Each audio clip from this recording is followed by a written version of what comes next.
Olá pessoal, namastê.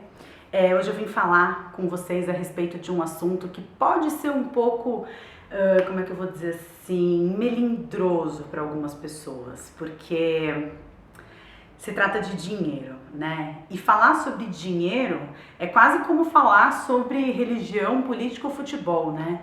É sempre um assunto que mexe um pouco com a nossa, como é que eu vou dizer, com a nossa tranquilidade, com a nossa espontaneidade, né? Eu acho que o fato da gente enxergar tanta desigualdade no mundo, o fato da gente pertencer a um país, né? Vivermos em um país que tem a quantidade de problemas que tem nessa parte econômica de distribuição de renda e justiça social, a gente fica meio cheio de pudores, né? A gente fica meio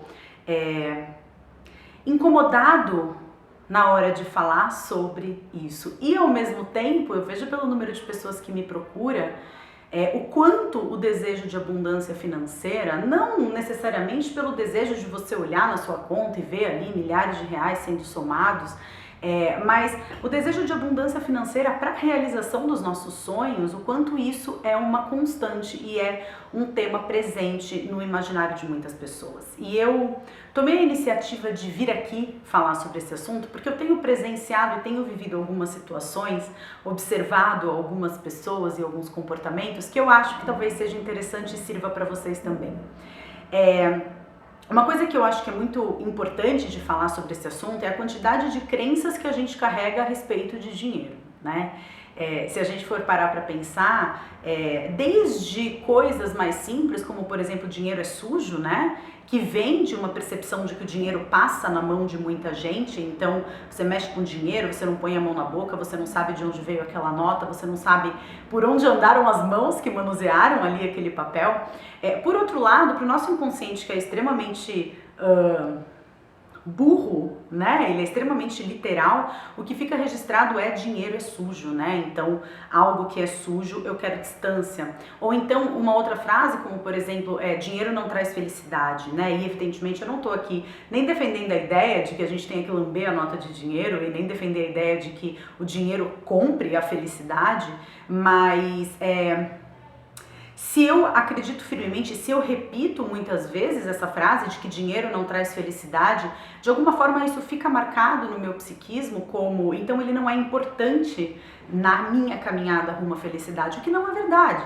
Porque muitas vezes faz parte da nossa felicidade a gente poder proporcionar algo bom para os nossos familiares, a gente poder fazer uma viagem bacana no final de semana, ou até mesmo adquirir um bem que tenha um valor mais elevado, seja uma casa, seja um carro, seja algo que não seja só um luxo, algo supérfluo, mas algo que possa beneficiar você e as pessoas que você ama e que te cercam. E quando a gente repete essas coisas, a gente fica sempre com a ideia de que então, se eu quero caminhar, né, com interesse pela vida, o dinheiro ele não pode ter tanta importância assim para mim. E aí a gente entra, na verdade, na toca do coelho, né, em um beco sem saída, porque muitos dos nossos problemas e da origem do nosso sofrimento vem justamente de lidar com as dificuldades financeiras. Então, como que é, né, essa ambiguidade, essa dualidade dentro da gente? E eu acho que uma outra coisa bastante importante que a gente precisa estar atento nós somos frutos de uma sociedade ocidental, né? A civilização ocidental, ela é fruto de uma sociedade judaico-cristã, né? E essa coisa judaico-cristã tem valores como, por exemplo, a humildade, o voto de pobreza, como é que eu vou dizer? É um valor que acaba sendo deturpado muitas vezes no nosso modo de compreender as coisas, né? Então, quantas pessoas sentam aqui no meu consultório, pessoas que ganham bem, pessoas que trabalham muito para ter aquilo que elas têm e se sentem culpadas por terem uma vida financeira de abundância. E quantas vezes essas mesmas pessoas não se metem em situações absolutamente desastrosas do ponto de vista financeiro, meio que para pagar o preço, né, de terem abundância suas vidas, então ganham muito bem, mas nunca têm dinheiro para fazer aquilo que querem, ou muitas vezes não se permitem fazer aquilo que querem, porque acham que é um luxo, é uma superficialidade, é algo que não vai levar ninguém a lugar nenhum, e aquele dinheiro vai ficando guardado no banco, guardado no banco, guardado no banco. No fundo existe um prazer muito grande de saber que existe esse senso de segurança, essa rede de proteção. Se eu precisar do dinheiro, ele está ali, mas o dinheiro ele acaba associado a um quadro extremamente negativo, em que eu preciso precisar do dinheiro para fazer bom uso dele.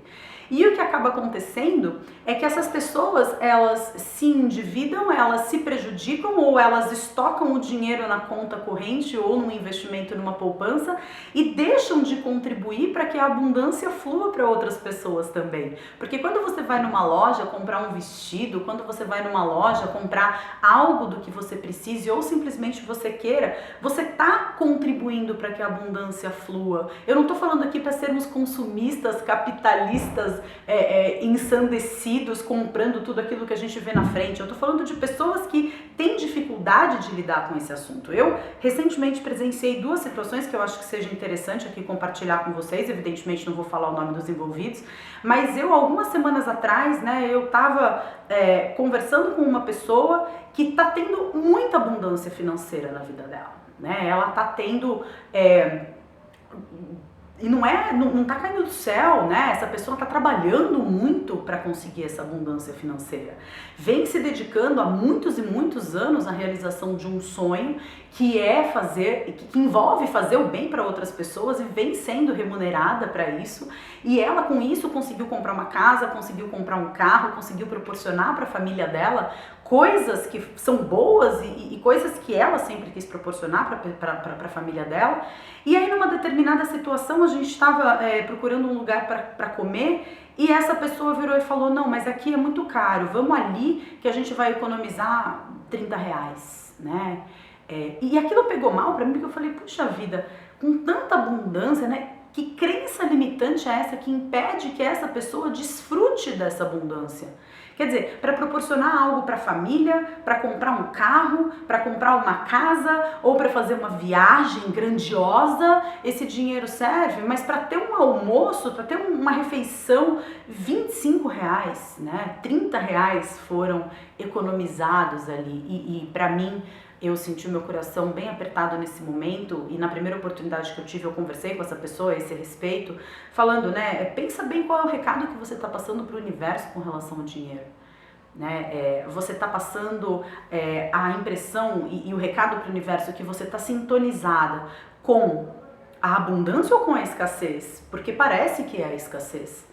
Né? Então é muito bom ter o dinheiro e ter a segurança, porque vai que acontece alguma coisa e eu tô guardando esse dinheiro sintonizada com a ideia de que não vai ter sempre, então eu preciso me preparar para a época das vacas magras, e o que eu tô vibrando ali não é abundância, é escassez. E uma outra situação que aconteceu também, que eu fiquei sabendo hoje conversando sobre esse assunto com uma pessoa muito querida, foi: ela também tá tendo acesso à abundância financeira, de novo, não caiu do céu, é muito trabalho, é muito esforço, e essa pessoa, ela tá tendo retorno de todo esse investimento energético que ela tá fazendo no trabalho dela. E com isso, ela vem se sentindo extremamente culpada quando ela fecha as contas no final do mês e vê a quantidade de dinheiro que entrou na conta. Como se ela não merecesse aquele dinheiro, como se aquilo tivesse acima das qualificações dela.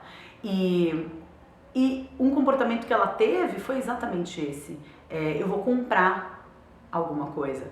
Não com: ai, que gostoso, eu vou comprar, eu tenho dinheiro, que delícia que é poder comprar uma coisa que eu quero e que eu tenho dinheiro para isso. Não, mas eu vou comprar porque eu preciso ver o número de dígitos da minha conta diminuir. Como se eu não merecesse, eu não valesse todo esse dinheiro, né? E eu acho que o orar e vigiar é sempre muito importante, porque faz parte da espiritualidade a abundância financeira. Faz parte da espiritualidade a abundância de qualquer forma, porque a vida é abundante. Quem se sintoniza com a escassez e com o medo da falta não é o coração que diz sim para as coisas que verdadeiramente o encantam. Quem diz não, não posso, não vou, não mereço, não acho que valha, quem diz esse não, quem vibra no medo e na escassez é a mente. Por isso, orai e vigiai. Se você percebe que existem crenças limitantes com relação ao dinheiro na sua vida, eu sugiro que você busque um terapeuta, um coach ou alguém, busque ler sobre esse assunto, busque trabalhar de alguma forma, movimentar essa energia, porque a verdade é que na grande maioria das vezes nós pedimos coisas ao universo e na hora de passarmos um recado, damos uma mensagem completamente contrária. Então eu te convido para refletir a respeito de qual é a mensagem que você está passando para o universo nesse aspecto, nesse assunto da abundância financeira. E eu espero com esse vídeo contribuir para que você tenha uma vida plenamente feliz e abundante de todos os recursos, inclusive o financeiro, porque é a forma de trocar energia nessa realidade tridimensional. Um grande beijo a todos vocês, namastê e até a próxima!